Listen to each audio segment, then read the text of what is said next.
ಅದೇನೋ ಹೇಳ್ತಾರಲ್ವಾ, ದಾರಿಯಲ್ಲಿ ಹೋಗೋ ಮಾರಿನ ಮನೆ ಕರ್ಕೊಂಡು ಬಂದ್ರು ಅಂತ. ಹಾಗಾಗಿದೆ ಪಾಕಿಸ್ತಾನದ ಪರಿಸ್ಥಿತಿ. ಎಲ್ಲರ ಜೊತೆ ದ್ವೇಷ ಕಟ್ಟಿಕೊಂಡ ಪಾಕ್ ಈಗ ತಾನೇ ತೋಡಿದ ಗುಂಡಿಗೆ ತಾನೇ ಬಿದ್ದಿದೆ. ಕಾಲು ಕೆರೆದುಕೊಂಡು ಹೋಗಿ ತನ್ನ ವಿನಾಶವನ್ನ ತಾನೇ ಬರೆದುಕೊಂಡಿದೆ. ಎಲ್ಲರೂ ಯುದ್ಧ ಮಾಡ್ತಾರೆ, ನಾನು ಯುದ್ಧ ಮಾಡ್ತೀನಿ ಅಂತ ಹೋಗಿ ಅಫ್ಘಾನ್ ಮೇಲೆ ಅಟ್ಯಾಕ್ ಮಾಡಿದೆ. ಇದು ತಾಲಿಬಾನ್ರನ್ನ ಕೆರಳಿಸಿದ್ದು ಪಾಕ್ ಮೇಲೆ ಕೆರಳಿ ಕೆಂಡವಾಗಿದೆ. ಹಾಗಿದ್ರೆ ಪಾಕ್ ಯಾಕೆ ಏರ್ ಸ್ಟ್ರೈಕ್ ಮಾಡಿದ್ದು? ತಾಲಿಬಾನಿಗಳು ಶಪಥ ಮಾಡಿದ್ದೇನು ಅನ್ನೋದನ್ನ ಹೇಳ್ತೀನಿ. ನಾನು ಶಿವರಾಜ್ ಬಾಣಂಕಿ.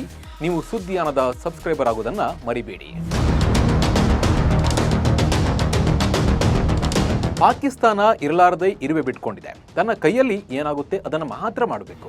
ಅದು ಬಿಟ್ಟು ಬೇರೆಯದನ್ನ ಮಾಡೋಕೆ ಹೋದ್ರೆ ಹೀಗೆ ಆಗೋದು. ಪ್ರಪಂಚದ ಮುಂದೆ ನಾನು ಒಳ್ಳೆಯವನು ಅಂತ ತೋರಿಸಲು ಹೋಗಿ ಎಡವಟ್ಟಿನ ಕೆಲಸವನ್ನ ಪಾಕಿಸ್ತಾನ ಮಾಡಿಕೊಂಡಿದೆ. ಹೌದು, ಪಾಕಿಸ್ತಾನ ಇದ್ದಕ್ಕಿದ್ದಂತೆ ಅಫ್ಘಾನ್ ಮೇಲೆ ಏರ್ ಸ್ಟ್ರೈಕ್ ಮಾಡಿದೆ. ಇದರಿಂದ ಸಾಕಷ್ಟು ನಷ್ಟ ಆಗಿದ್ದು ಅಫ್ಘಾನ್ ಸಿಡಿದೆದ್ದಿದೆ. ತಾಲಿಬಾನ್ ಮೇಲೆ ಮುಗಿಬಿದ್ದ ಪಾಕ್.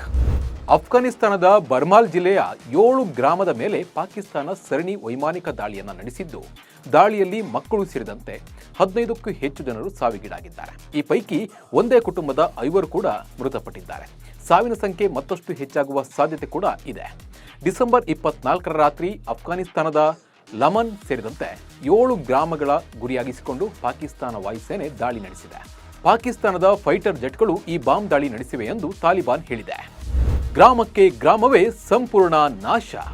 ಈ ಒಂದು ವೈಮಾನಿಕ ದಾಳಿಯಿಂದ ಸಾಕಷ್ಟು ಹಾನಿಯಾಗಿದ್ದು, ಬರ್ಮಾಲ್ನ ಮುರ್ಗ್ ಬಜಾರ್ ಗ್ರಾಮವೇ ಸಂಪೂರ್ಣವಾಗಿ ನಾಶವಾಗಿ ಹೋಗಿದೆ.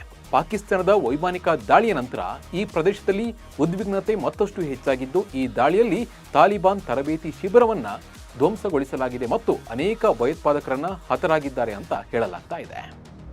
ಮುಟ್ಟಿ ನೋಡಿಕೊಳ್ಳುವಂತೆ ಉತ್ತರ ನೀಡುತ್ತೇವೆಂದು ಶಪಥ.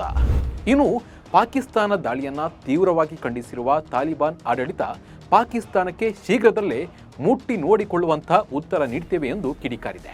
ಪಾಕಿಸ್ತಾನದ ವೈಮಾನಿಕ ದಾಳಿಯನ್ನ ಅಫ್ಘಾನ್ ರಕ್ಷಣಾ ಸಚಿವಾಲಯ ತೀವ್ರವಾಗಿ ಖಂಡಿಸಿದೆ. ಇದರೊಂದಿಗೆ ಮಹಿಳೆಯರು ಮತ್ತು ಮಕ್ಕಳು ಸೇರಿದಂತೆ ನಾಗರಿಕರನ್ನ ಬಾಂಬ್ ದಾಳಿಗೆ ಗುರಿಪಡಿಸಲಾಗಿದೆ ಎಂದು ಹೇಳಲಾಗಿದೆ. ಅಫ್ಘಾನಿಸ್ತಾನವು ತನ್ನ ಭೂಮಿ ಮತ್ತು ಸಾರ್ವಭೌಮತ್ವವನ್ನು ರಕ್ಷಿಸುವ ಸಂಪೂರ್ಣ ಹಕ್ಕನ್ನು ಹೊಂದಿದೆ ಎಂದು ತಾಲಿಬಾನ್ ತಿಳಿಸಿದೆ. ಈಗ ಪಾಕಿಸ್ತಾನದಲ್ಲಿ ತಾಲಿಬಾನ್ ಭಯ ಹೆಚ್ಚಾಗ್ತಾ ಇದೆ.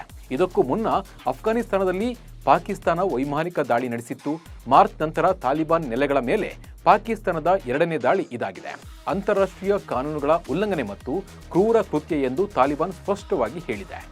ಮೃತರಲ್ಲಿ ಹೆಚ್ಚಿನವರು ವಜಿರಿಸ್ತಾನ್ ಪ್ರದೇಶದ ನಿರಾಶ್ರಿತರು ಎಂದು ವರದಿಯಾಗಿದೆ. ಈ ಒಂದು ದಾಳಿಯ ಪರಿಣಾಮವನ್ನ ಎದುರಿಸಬೇಕಾಗುತ್ತದೆ ಎಂದು ತಾಲಿಬಾನ್ ಬೆದರಿಕೆ ಹಾಕಿದೆ. ಅಫ್ಘಾನಿಸ್ತಾನವನ್ನ 2021ರಲ್ಲಿ ತಾಲಿಬಾನ್ ವಶಪಡಿಸಿಕೊಂಡಿದೆ. ಹೀಗಾಗಿ ತನ್ನ ನೆಲೆ ಮೇಲೆ ಪಾಕ್ ದಾಳಿ ಮಾಡಿರುವುದು ಯಾವುದೇ ಕಾರಣಕ್ಕೂ ತಾಲಿಬಾನ್ ಸಹಿಸಿಕೊಳ್ಳಲ್ಲ. ಕಂಪ್ಲೀಟ್ ಹಳ್ಳ ಹಿಡಿದ ಪಾಕ್ ಅಫ್ಘಾನ್ ಸಂಬಂಧ. ಪಾಕಿಸ್ತಾನ ನಡೆಸಿದ ವಾಯು ದಾಳಿಯು ಪಾಕ್ ಮತ್ತು ಅಫ್ಘಾನ್ ನಡುವಿನ ಬಾಂಧವ್ಯವನ್ನ ಸಂಪೂರ್ಣವಾಗಿ ಹಳ್ಳ ಹಿಡಿಯುವಂತೆ ಮಾಡಿದೆ. ಕಳೆದ ಹಲವು ವರ್ಷಗಳಿಂದ ಪಾಕಿಸ್ತಾನದ ಸೇನೆಯ ಮೇಲೆ ಪದೇ ಪದೇ ದಾಳಿ ನಡೆಸುತ್ತಿದ್ದ ಉಗ್ರ ಸಂಘಟನೆಗೆ ಆಶ್ರಯ ನೀಡುತ್ತಿರುವ ಅಫ್ಘಾನಿಸ್ತಾನದ ವಿರುದ್ಧ ಪಾಕಿಸ್ತಾನ ಕೆಂಡ ಕಾರ್ತಲೇ ಇತ್ತು.